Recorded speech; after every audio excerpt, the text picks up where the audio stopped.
noi anche come CGIL ci eravamo attrezzati perché pensavamo ad un assalto di persone che chiedessero il reddito di cittadinanza. In realtà i criteri sono molto stringenti e ovviamente in un posto dove magari qualche offerta di lavoro c'è è molto più difficile ottenere il reddito di cittadinanza. Peraltro le persone hanno capito che se fanno dichiarazioni false o ottengono i soldi e non hanno diritti, poi i soldi devono anche restituirli. Io ho paura che la questione del reddito di cittadinanza sia stata, diciamo, venduta come uno specchietto per le allodole o una manovra pubblicitaria.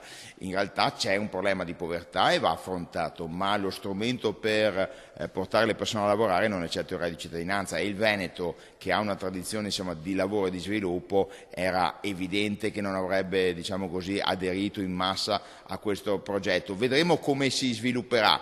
Molto più attenzione c'è stata sulla quota 100 per le pensioni, su quello senz'altro sì, ma il reddito di cittadinanza non mi sembra proprio nelle corde dei veneti.